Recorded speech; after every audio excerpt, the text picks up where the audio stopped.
Arvu enninda juure mõiste. Ette antud arvu n korral tähendab juurimistehe vastavalt arvule a niisuguse arvu b leidmist, mille korral b astmes n võrdub a-ga.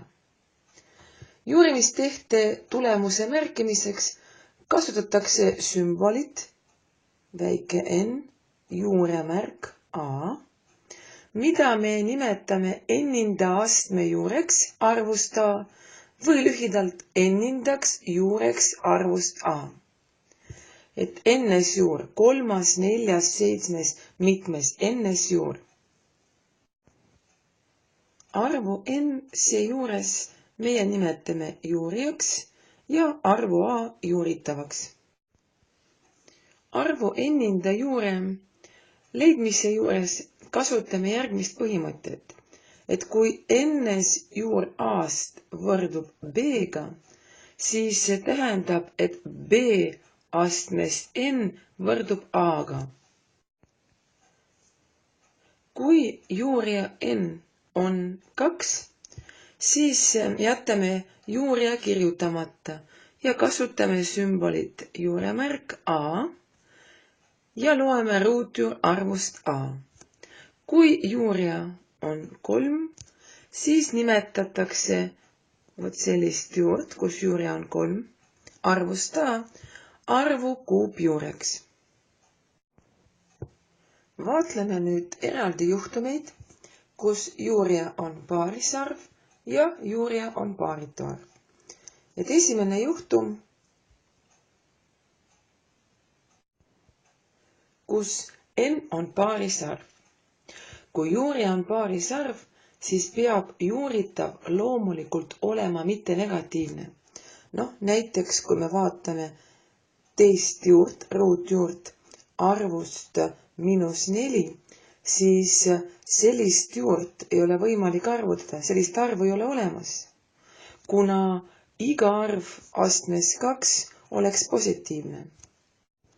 Siin tekib veel üks tegelikult probleem, et vastavalt juure definitsioonile me saame, et ruutjuur 4 on 2, sest me teame, et 2 astmes 2 on 4.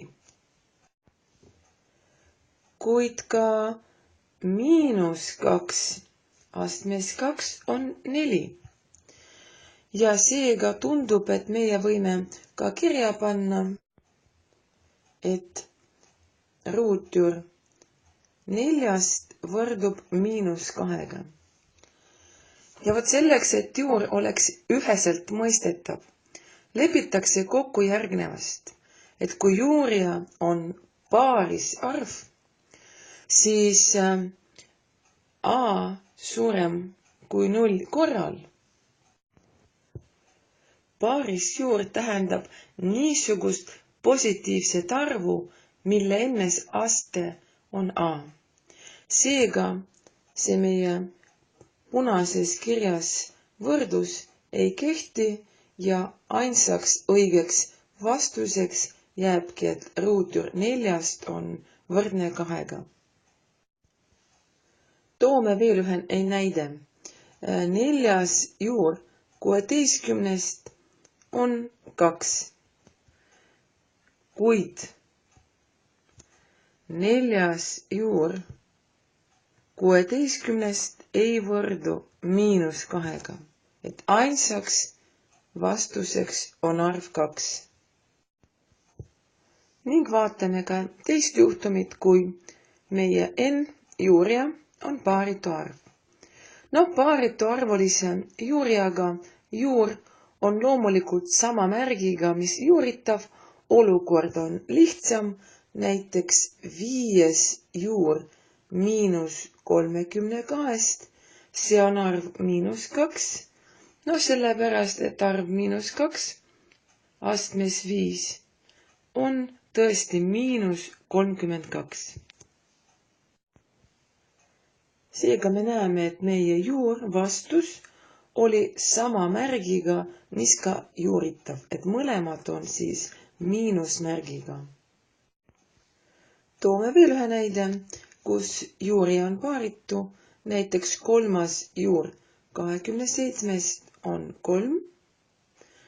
Sellepärast, et 3 astmes 3 on 27. Ja täpselt sama järeldus, et meie juur vastus on sama märgiga, mis ka juuritav. Mõlemad on positiivsed.